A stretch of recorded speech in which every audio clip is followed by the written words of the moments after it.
To do any task and therefore excel at life, we need two things: the time to do the task and the energy to do the task. Think about this fact: the amount of time we get in a day is fixed. Everyone gets 24 hours. Whether you're good at managing it or not, you get 24 hours. But energy is a bit different. You can either have a lots of it or have very less of it.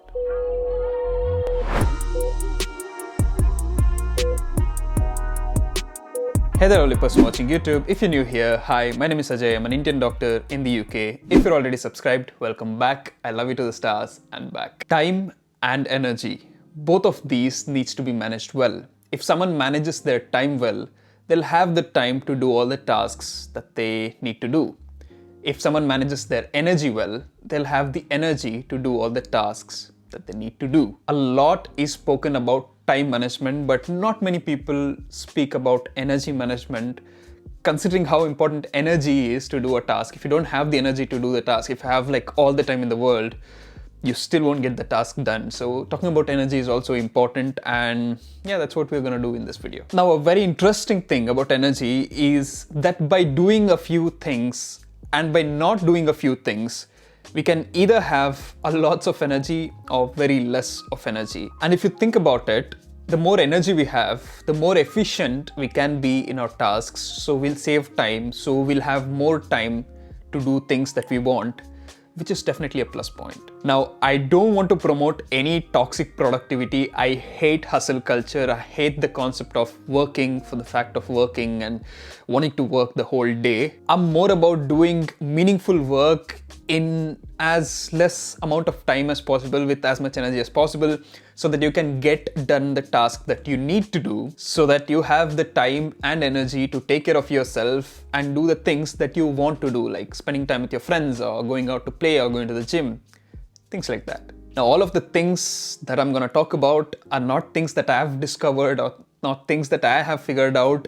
I mean, these are very obvious, but most of the times these are overlooked. We know these things work, but we don't know how much it impacts, and we don't inculcate all of these, at least in our daily lives. In fact, a lot of what I'm going to talk about is based on Tony Schwartz's work on company presidents, big executives, company CEOs, people like that. There's a beautiful article written way back in, I think, 2007 or 2008 in Harvard Business Review. I'll link it down in the description. Make sure you guys give it a read. So according to Schwartz, to know how we can have more energy, we need to know what gives us energy. We get energy from 4 different group of factors. First one is physical, mental, emotional, and spiritual. And all of these factors together give us a lot of energy. Or if you're not managing one of these well, or if you're not managing all of these well, that will take away a lot of energy. Now, I don't mean this in the spiritual sense of you need to be in touch with all these things to feel complete or to have energy in life or things like that. If you believe in things like that, that's completely fine. It's left to you. What I'm going to talk about is common sense based, science based, practical things that are quite obvious but are most oftentimes overlooked. Now, the first group of factors we're going to talk about are the physical factors. Now, this is the easiest one to understand. To do any task, you need the physical energy, the mechanical energy to do the task. It's simple, it doesn't need any more explanation. So how do we increase our physical energy? The things that we can do are painfully obvious. Get enough sleep/rest, get good nutrition, get enough sunlight, and get enough exercise/movement. Even though it sounds so obvious, not many people actually pay attention to all of these. Schwartz quotes the example of Gary Farrow, a vice president at Wachovia Bank, which has now been acquired by Wells Fargo after the financial crisis of 2008. So Gary had this typical busy executive lifestyle. He barely ate healthy. He would have like 2 large meals a day, not get enough exercise, not get enough sleep, and he was overweight. And then, as part of the experiment done by Schwartz, he started doing everything right. He started exercising regularly. He started going to bed on time. He started to eat regularly. And with all these changes, the results were impressive. He lost 50 pounds and his energy levels went up. Previously, he'd schedule his difficult tasks for the morning because that's when his energy levels used to be high. But now he could take on the same difficult task in the evenings just as well as he could do it in the mornings. Now I know it's easy to ignore and it's easy to think that it's not important, but doing the right things with respect to maintaining your physical energy, like getting good enough exercise, good nutrition, sunlight, movement, sleep, and all things like this will give you a great energy boost. Now the next group of factors we're going to talk about are the mental factors. The most important of mental energy factors is focus, and it's something we all lack. And our surroundings, our digital devices, the internet, everything is making it much more worse. We are being bombarded with distractions from everywhere, and these distractions take away our focus and therefore our mental energy. In fact, as Schwartz explains in his article, a temporary shift in attention from one task to another, like stopping to answer an email or take a phone call, for instance, increases the amount of time necessary to finish the primary task by as much as 25%. This is a phenomenon known as switching time. The more switching time you have in your tasks, the more amount of time and energy it's going to take to complete your tasks. It's much better to work 90 minutes or 120 minutes or however long you can work with full focus and no distractions than to work like 4 hours with a lot of distractions in it. I've spoken about this before. I'm a big advocate of trying to attain the flow state while working or studying or doing anything. I have a video about it. I'll link it up somewhere here. You can watch it if you're interested. But basically, flow state is when you do a task without any disturbances and full focus, and you enter the zone when you feel like you are in the zone. Some achieve it with reading, some achieve it with studying, some achieve it with working out, some achieve it with running, some achieve it with painting. Basically, you get the point where you just feel like in the zone. That's what being in flow means. It's easy to enter flow state if you love the task that you're doing, but even if you don't really like the task that you're doing, if you just avoid distractions, you can focus much better so you can get the task done really quick. So then you can do other things that you like. But when you achieve flow, it not only keeps you efficient and engaged, you feel quite refreshed after finishing the task. You feel energized and you feel refreshed instead of feeling, groggy and tired after doing the task. And groggy and tired is exactly how you would feel if there were a lot of interruptions, a lot of distractions, and a lot of switching time.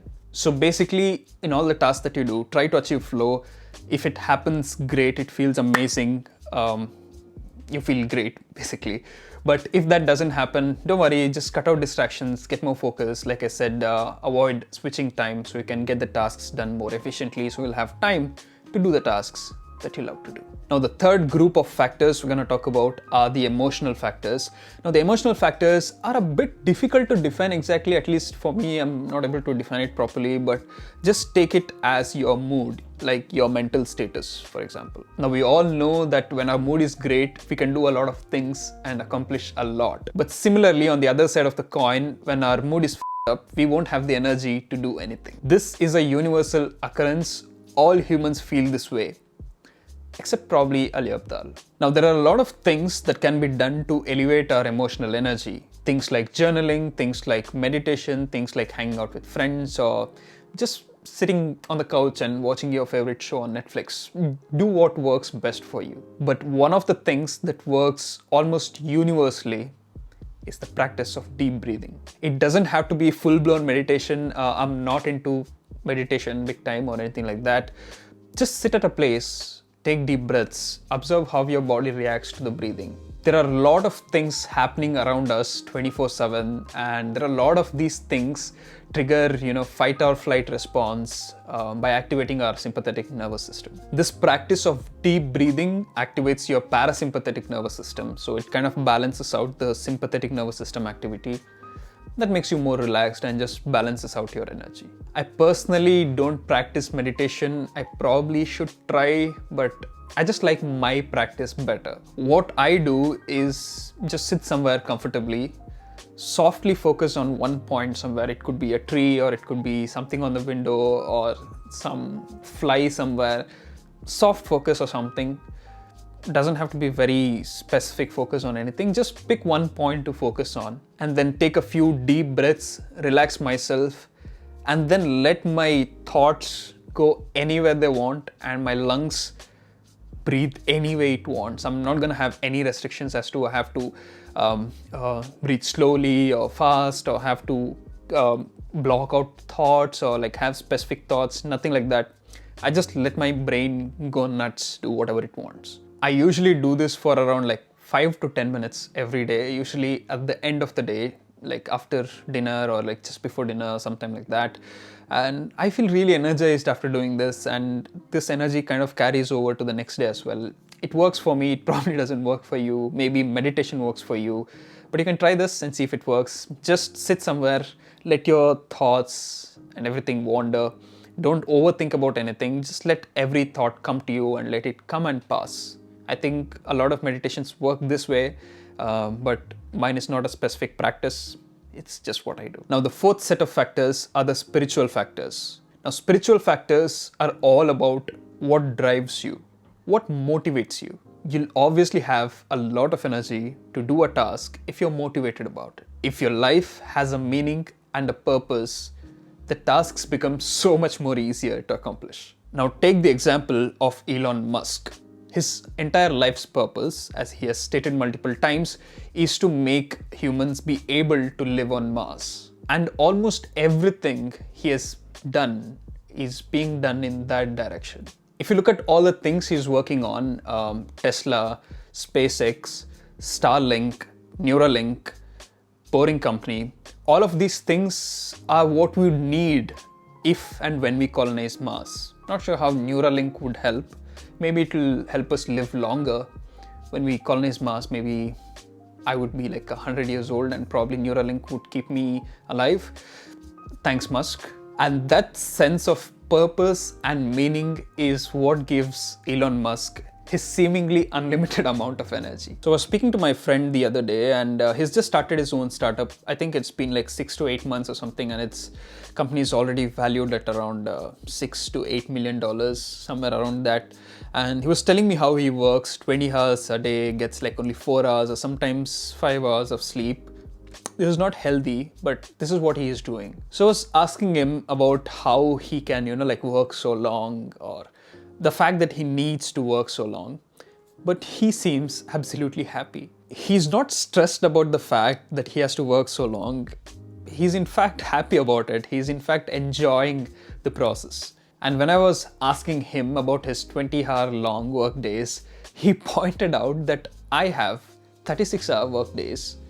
And it just hit me like, wow, I'm actually working more than this guy. I mean, at least when I have those shifts, I work more than this guy. And yet when I work those long shifts, it doesn't feel like a burden, it just feels normal. I think that's what having a sense of purpose does to you. In a way, you tap into this sort of well of infinite energy if you know what your purpose of your life is and you work on it. So if you have any passion in life, work on it. It doesn't have to be your primary day job. You don't need to earn your living from it, but do it on the side. Do it because it enriches your life. And if you're good enough at it, you'll know how to monetize your side hustle or your passions, and you can make a lot of money from that as well. And maybe one day you can make it your day job, your main job as well. So in summary, for physical, get enough rest, get enough sunlight, get good nutrition, and get good exercise. And for mental factors, weed out distractions and try to enter the flow state. For emotional factors, find ways to balance your mind, try relaxation techniques. For spiritual factors, find the purpose of your life and follow it. Hope this video was helpful. The next video is gonna be about how we can structure our days for maximum productivity, kind of based on the principles that we discussed here, so might be helpful. See you next week. Bye-bye.